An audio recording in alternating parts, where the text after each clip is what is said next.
Hey guys, so just a quick little video update. I am really excited. My face doesn't show it, but I am. I've been wanting a Bridgeport mill, really any mill, to go with the little lathe that's over there for ages. So this weekend saw an absolute ton of work. I'll give you a quick spin at the garage in a second.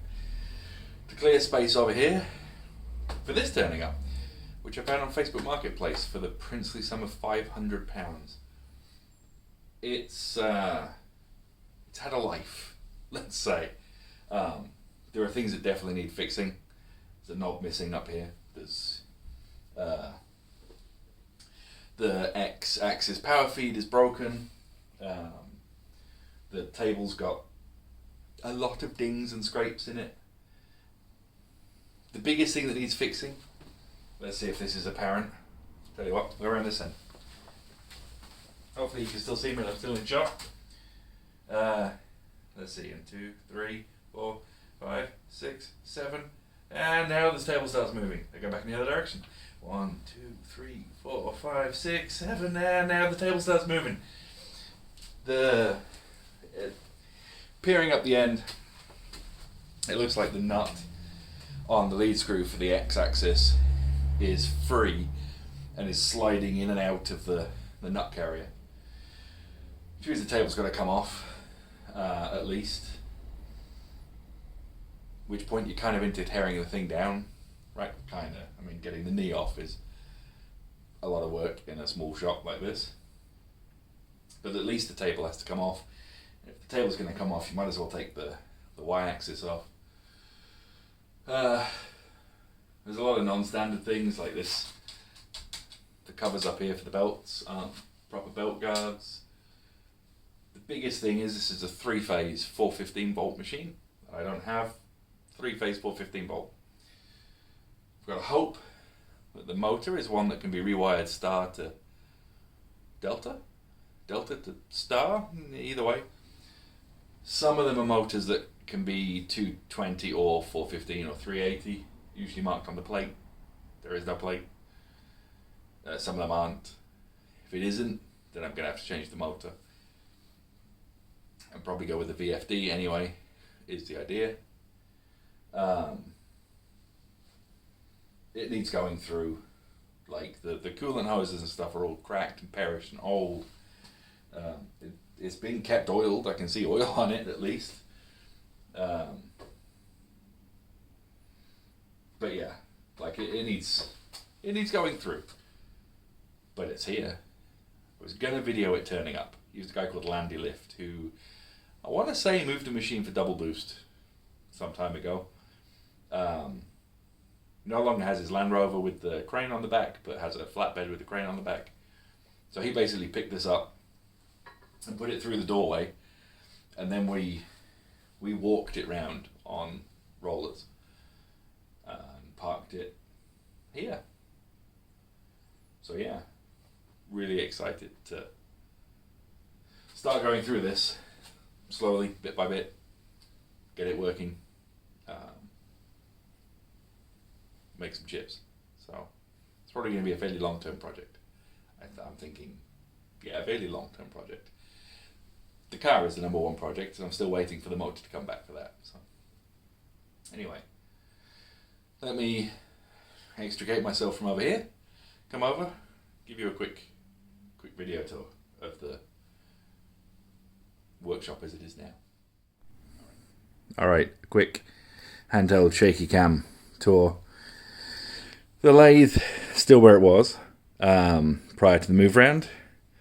There used to be shelves here, they've gone, and a workbench just here, that's gone. That's moved actually. That wall wasn't white, it is now. My saw needs to park back up there after I move the table back that way. But I built these shelves. These are all 2x4s, 3 sets of uprights, 5 horizontals for each shelf, 5 shelves tall. That took a load of time, and that swallowed the contents of 1, 2, 3 plastic cupboards that were over there. That corner is a disaster zone, needs to be sorted out. And that's the workbench that was sort of over there where the mill is now.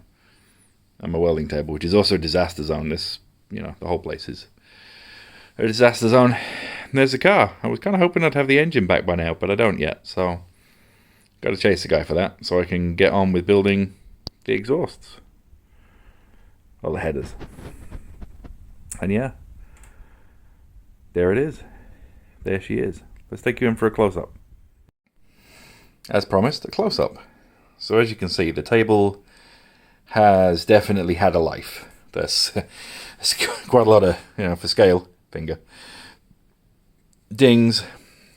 For what I'm doing, it's going to be fine. That's a gouge, anyway. This needs a clean. This is all black, and sorry, the lighting in here is terrible. That should have a knob on it, pretty sure. Very ropey guard for the belts. Need to identify the motor on the top. The seller did at least throw in the drawbar, otherwise mounting tooling would be hard. And yeah, you can see, well, you can't see.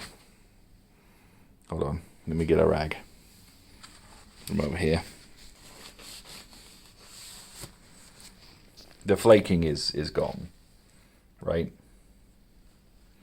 On the ways. This is the power feed, the original Bridgeport power feed over here, which is also 3-phase 415. It does not work. The seller told me that. I knew that. I'd like to take this off and replace it with one of the, the thinner ones, the more modern styles. That's going to need a new screw, I guess. But that's fine, because like I say, this has, 7 turns of backlash before you meet any resistance and it starts going anywhere. As you can see, this is all covered in grunge and crud and needs a clean and a paint and all the rest of it. But, she's been a working girl, so that'll be many projects, I suspect. many projects. So, yeah. But I'm stoked. This is brilliant. And I would be remiss if I didn't point out that this whole thing was bought for me as a Christmas present by my fiance. It's quite the Christmas present. Nearly as expensive to get it moved here as it was to buy it. Anyway. There you go. You're back on the tripod. So, I really wanted to film actually getting this into the garage. But it was just in the interest of time. Easier not to. My dad was here. Steve from Landylift was here. I thought maybe I'd have some footage from the security camera outside. But it seems my video recorder stopped working. So, them's the breaks. I have a lot to do yet. I need to put the workshop back together. I want to paint some more walls because it turns out it looks way better white. And I have a whole load of paint left. And I need to get back on with the car, which I spoke to the engine guy today. And he tells me he's waiting on some inlet manifold gaskets. He's having trouble getting the manifold to seal, which is probably because we've decked the block and have eddy heads. That's probably changed the interface angle. We might have to deck the manifold to suit, but anyway, we'll see. Hopefully not.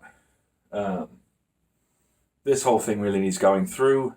I'm going to film a video hopefully next with me looking at the lead screw and figuring that out. And this guy, oh, there we go, focus, white balance, levels, etc. This guy needs going through so that we can figure out how to wire it for a VFD. And also the power feed is 415 volt. So I'm not quite sure what I'm going to do with that yet. I could get a static converter from someone like Transwave and run maybe both off one static converter. Static converter to go from 220 to 415, this sort of size is probably £400. Chinese VFD is like 80 and would at least run this guy. And I wouldn't have a powered cross feed, but you know, I can figure that out. I've done some research since I filmed the original video, and it is a different lead screw if you have a non-power feed table, which would be what you would go with if you were converting using one of the more modern sort of Chinese powered crossfeed kits. And that lead screw's like £400. So if I can avoid buying that, that would be great. It would basically double the cost of the machine. Anyway, that's really it for now. So I'll sign off. If you want to see more of this, or more of the car, or more of any of the stuff that goes on in here, please like and subscribe. I'm a really new channel, so I have like 3 subscribers liking my videos. Interacting in the comments will help me out a ton. Because, you know, I'd really like to grow this channel. I'm having a lot of fun making the videos, so I'll keep doing it, even if it's just for me. But, you know, they do take a ton of time, mostly in editing, because I'm really slow at that. So it'd be great if you could help me out. And, yeah, I will see you all next time. Thanks a lot.